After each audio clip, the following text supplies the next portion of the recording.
넓고 광활한 자연 속에서 하나님을 배우고 교제 속에 하나님을 오롯이 만나는 곳. 그러면 이것을 이제 확대해 보이겠습니다. 가까이 와서 보시죠.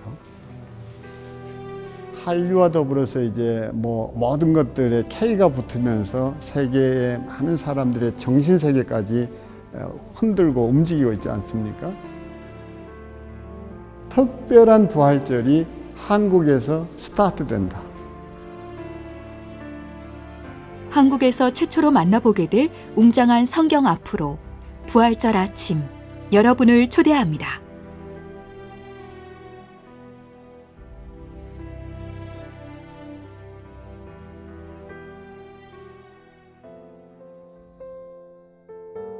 경기도 양평군. 어서 오십시오. 어서 오십시오. 이쪽 앉으시죠. 네.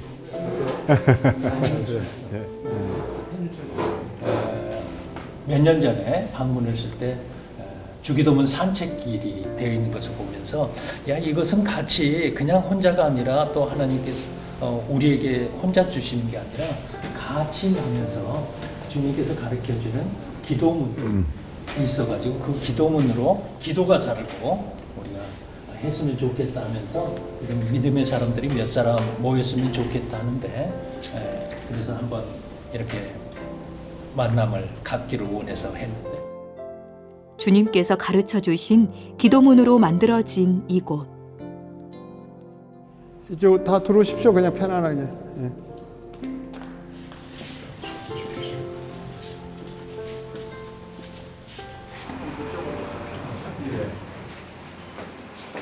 소개하고 싶은 것은 바로 여기에 있습니다. 저희가 누구인관이 칼 기출라프입니다. 우리나라 언더우드 아펜젤라보다 52년, 53년 전에 한국을 방문했던 방문 선교사예요. 요즘 같으면 미션 트립을 떠났던 사람 중에 하나죠. 암허스토를 타고 이제 동인도 회사의 암허스토를 타고 그 배의 배의 의사와 통역관으로 한국을 방문할 때 그의 손에 들려진 성경 한 권이 있었습니다. 그리고 그분이 와서 하게 된 게 뭔가니 이 주기도문을 맨 처음 필담으로 번역을 합니다. 큰 일이었죠. 그러니까 맨 처음 우리나라에 성경이 번역된 건 뜻밖에도 주기도문이었습니다.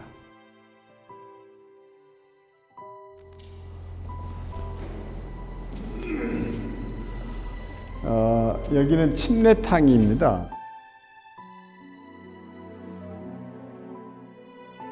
철 구조물을 가지고 만들어낸 이 십자가인데 살짝 우리의 무릎을 꿇어보면 누구 한 분이 이렇게 무릎을 꿇어보시겠어요?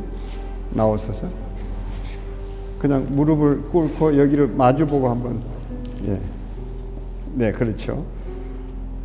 왜 못자국이 6개여야 할까요? 3개면 되는데 근데 성경에 뭐라고 했는가 하니 나를 따라오려거든 자기를 부인하고 자기 십자가를 지고 나를 따를 것이니라 이랬었어요.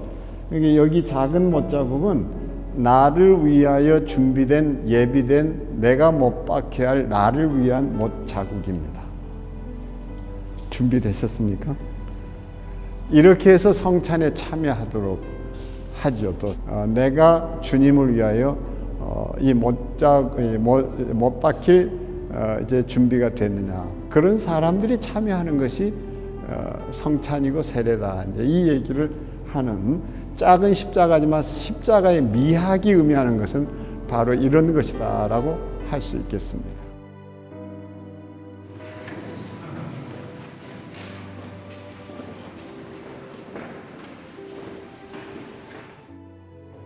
모든 공간 하나하나가 조용히 예수님을 묵상하고 모든 감각을 주님께 집중할 수 있도록 조성되어 있는데요.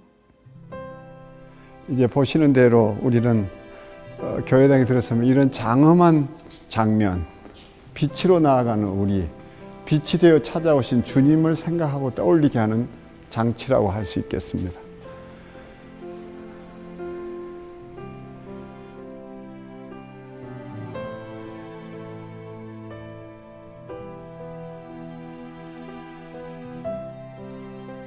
그리고 드러나는 것은 빛과 함께 저 십자가입니다. 십자가가 이제 어떻습니까? 물고기 12마리로 구성되어 있다는 거 알고 계시죠? 저 12마리가 정확하게 유형, 헤엄을 치고 있습니다. 낙하하는 것도 있고 솟아오르는 것도 있고 너무 흥미롭지 않아요? 우리의 신앙 고백이 담긴 십자가, 물고기로 표현이 됐죠. 주는 그리스도시요 살아계신 하나님의 아들입니다 하는, 너무너무 놀랍죠. 그리고 추운 이제 겨울 동절기가 시작되면 어떤 일이 벌어지는가 하니 오후 2시경부터 시작해서 5시까지 서산에 기울면서 이 커다란 세멘트 벽이 캔버스가 돼가지고 주님이 이렇게 팔을 내밀고 우리를 초대하는 장면이 이 캔버스에 그려집니다. 그러니까 직접 자연이 가져다 주는 선물 또는 빛의 예술. 그래서 우리가 섀도우 아트라 이렇게 이제 표현하죠. 섀도우 아트다. 빛으로 오셔서 우리를 품으신 예수님을 느끼게 합니다.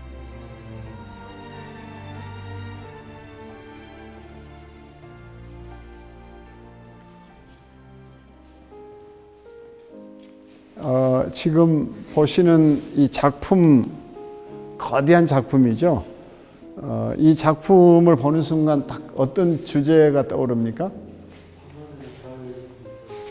밤하늘의 별, 예, 또요. 우주, 네, 예, 우주의 광활함. 또 뭐가 떠오를까요? 어떤 이는 또 십자가가 보인다고 그래요. 근데 제가 한번 제가 가진 카메라에 담아 보겠습니다. 핸드폰에.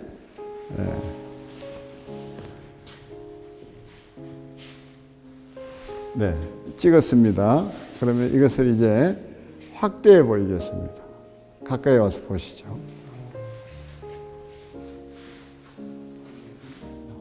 성경입니다. 성경. 네, 성경입니다. 이게 십자가구나. 별이 아니고. 네. 이거는 이제 생명이란 단어와 죽음이란 단어만 이제 옐로우로 이렇게 그라데이션 해놓은 거거든요. 근데 중요한 것은 이게 성경 말씀을 겨자씨만한, 겨자씨보다 더 적은 것으로 새겨 놓았다라는 것이고, 숨어 있는 이 성경을 우리가 밝히 보려고 하면 가까이 서서 확대경으로 들여다 봐야 된다, 이런 의미일 수도 있겠는데, 더 흥미있는 것은 창세기부터 요한계시록까지 원페이지로 기록이 됐다는 겁니다. 상상이 안 되는 거죠. 그래 우리는 이 성경을 먹고 자랐고 성경을 통해서 문명의 개화 눈을 열게 됐고 또 성경을 사랑하는 민족으로 전 세계에 알려졌는데, 다시 한번 한국교회가 전 세계를 향해서 성경을 사랑하는 그리스도인, 또 우리 성경이 우리 말씀의 빛이요 등이 된다는 것을 한번 알리고, 코로나 이후에 영적으로 각성하고 눈을 뜨고 새 출발하는 계기를 만들고파 이 작업을 지금 저쪽에 무덤에다가 이제 펼쳐 놓기로 했습니다. 그래서 금년 4월 9일 부활절은 어떻습니까? 예수님이 부활절을 우리에게 보여주신 특별한 부활절이 한국에서 스타트된다. 이렇게 생각하시고 부활절을 맞이하면 너무 좋겠습니다. 그래서 그 장엄한 장면을 저 강대상에 올라가서 한번 보도록 하겠습니다. 이동하시겠습니다.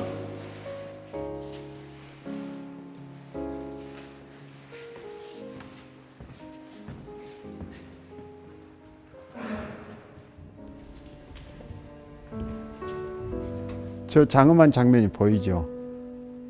저기에 왼쪽부터 오른쪽까지가 옹벽이었습니다. 그리고 저기는 수목장지입니다.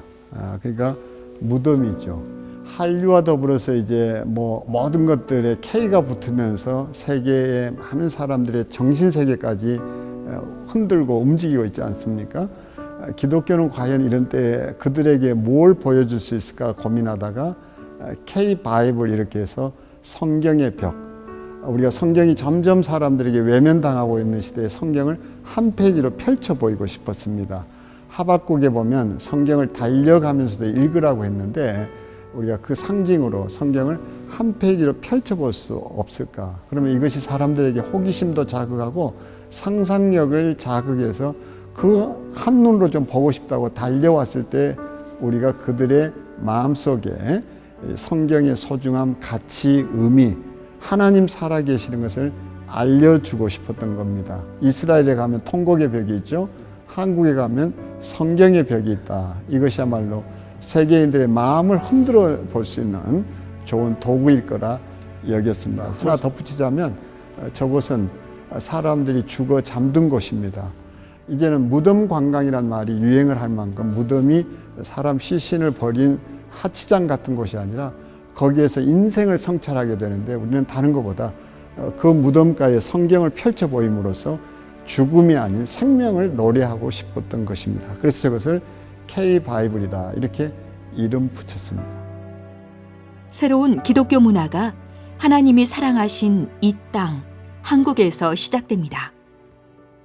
관광이 영성 자원이 될 수 있다는 것, 참 놀라운 일 아닙니까? 하이 패밀리에 그런 요소들이 많이 있다는 걸 저도 눈뜨게 됐습니다.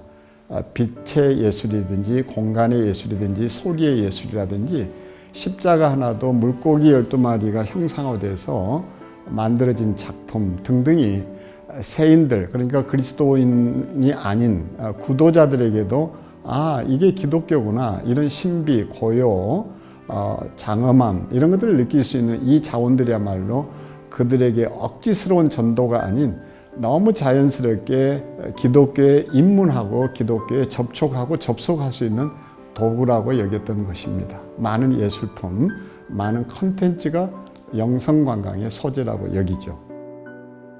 많은 사람들이 와서 도전을 받고 또 이것이 복음도 전해지면 또 재생산이 되듯이 그런 일들이 일어날 걸 기대해요. 우리는 자연스럽게 스며 있는 불교가 있는데 왜 기독교계는 건물이면 건물, 이런 교회면 교회, 이런 자원들이 세인들의 발길을 사로잡지 못하는가 하는 것이 고민이었습니다. 그래서 질문하고 답하고 질문하고 답하고 이래서 물음 느낌표를 찾다 보니까 우리의 자원들이 이다지도 많은데 왜 우리가 이것을 소홀했을까? 우리의 모든 자원들이 공공재이듯이 저는 교회가 가지고 있는 세인들이 따라올 수 없는 요소들이 그들에게는 하나의 관광 요소가 될 수도 있고 바로 그들에게 이걸 보여줌으로써 그리스도에게 나아가는 작은 징검다리가 될 수 있다는 것을 발견하기 시작했던 거죠. 우리가 성경을 참 소중히 여겼던 민족인데 다시 한번 성경이 어떤 것인지 새롭게 자각하는 계기가 됐으면 하는 것이고 성경을 사랑하는 그리스도인들이 더 도처에서 많이 일어났으면 좋겠습니다. 말 그대로 산책길을 떠나보도록 그렇게 하겠습니다. 그래서 주기도문이 우리의 영적 DNA가 되도록 그래서 몸속에 스며들고 생활 속에 이게 리추얼이 되고 기도가 되기까지 한번 주기도문을 직접 올라보도록 그렇게 하겠습니다. 우리 이 시간에 그리고 조용히 눈을 좀 감아 봅니다. 나에게 아버지는 어떤 분이실까? 그분은 나의 무엇을 기다리셨을까? 그리고 그 아버지는 나에게 무엇을 지금도 기대하고 계실까? 한번 조용히 눈을 감고 그분의 음성을 한번 들어보는 시간을 갖도록 하겠습니다. 그분은 나의 무엇을 기다리고 계실까?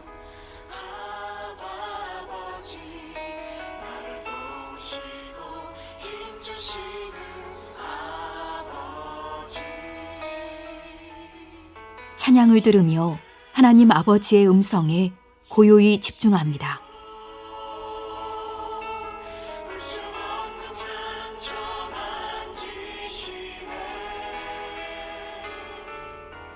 아버지가 나의 무엇을 기다리셨는지 돌이킵니다. 주여 아버지 품에 안기는 이 영성길 주기도문길 되게 해 주옵소서.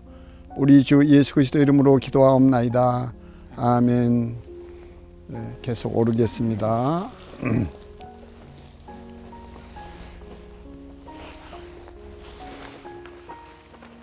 오르는 길 내내 주님이 걸어가신 그 언덕이 생각나는 주기도문 산책길.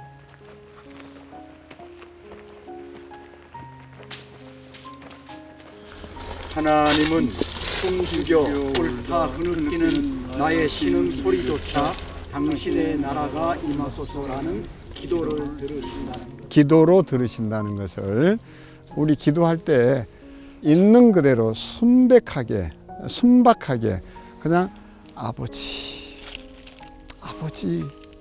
아버지의 뜻대로만 살기를 원합니다. 이게 참 기도인 거 놓치지 않게 되기를 바랍니다.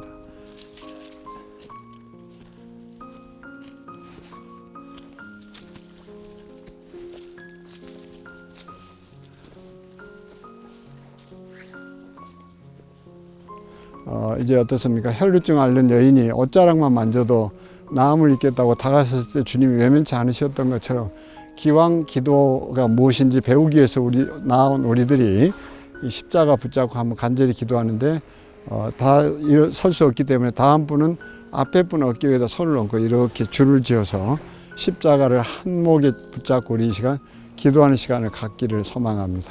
다가오시죠. 하나님이 창조하신 자연 속에서 그 사랑을 느끼고 우리에게 맡겨주신 소명을 다시 한번 이 십자가에 새깁니다.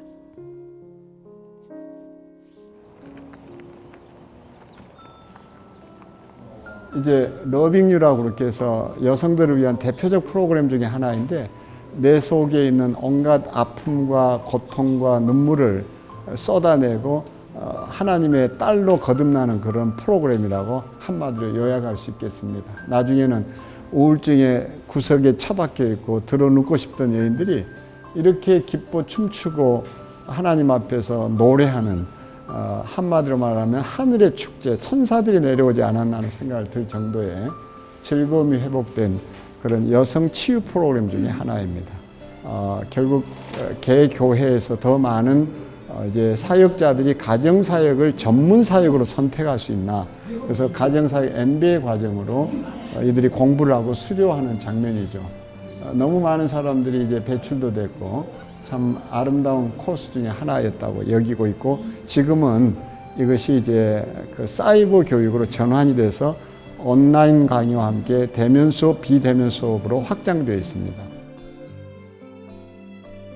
하이 패밀리에서는 다양한 가정회복 프로그램을 통해 예수 안에서 수많은 가정들이 살아나고 있습니다. 목마른 사람이 우물을 판다 그러죠.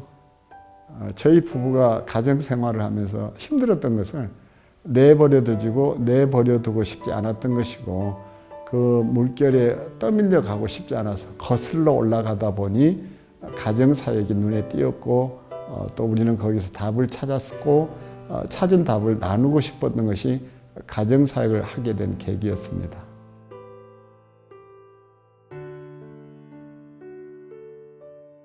여기는 따뜻한 어머니 품 안 같은 곳입니다. 청란교회가 그러하죠. 파이프 오르간 소리가 우리를 마치 천국으로 부르는 옛날 옛적에 그 피리 부는 그 소리를 자아내기도 하고 곳곳에 여러 풍경과 숲에서 듣게 되는 소리, 새소리든 바람소리든 또 하나님이 주시는 음성이든 그 소리들이 우리를 따뜻하게 맞이하는, 그래서 수고하고 무거운 짐진 자들아 다 내게로 오라. 그래서 숲으로 둘러싸인 이곳이야말로 고요함이 무엇인지 알게 되고 하나님 품 안에서 아주 평안함과 숨 앤 쉼 이렇게 해서 쉼이 무엇이고 숨이 어떤 것인지를 가르쳐주고 도와주는 곳이라고 할 수 있습니다. 하나님 안에서 또 말씀 앞에서 방문하는 이들이 위로를 받는 시간. 하나님께 온전히 드리는 하이 패밀리의 하루가 지나갑니다. 이곳은 우리 신앙의 본질인 복음, 이 하나님의 말씀을 한 곳에서 만날 수 있는 어떤 그런 자리와 기회를 만들자 해가지고 사실은 창세기 1장 1절부터 요한계시록 마지막까지 그것을 한 곳에서 또 가시적으로, 그래서 그 100m 넘는 그 길이에 그 우리가 훈민정음 초서로 그 글자 하나하나를 써서 우리가 150만 자 이상의 그 글자로 우리가 성경의 벽을 이룬다면은 이거는 기존에 믿는 우리들에게는 좋은 신앙의 어떤 그 도전이 될 뿐 아니라 말씀이라는 것에 대해서 아이들에게 다시 한번 그 인식을 시켜줄 뿐 아니라 믿지 않는 사람들도 예를 들면 우리가 성지 순례하다 보면 그 통곡의 벽이라고 있거든요. 예루살렘. 그러면 그 앞에서도 우리 관광객이 신앙을 떠나서 관광지로 간단 말이에요. 근데 여기는 이제 양평의 이 The K 바이블 그 앞에 섰을 때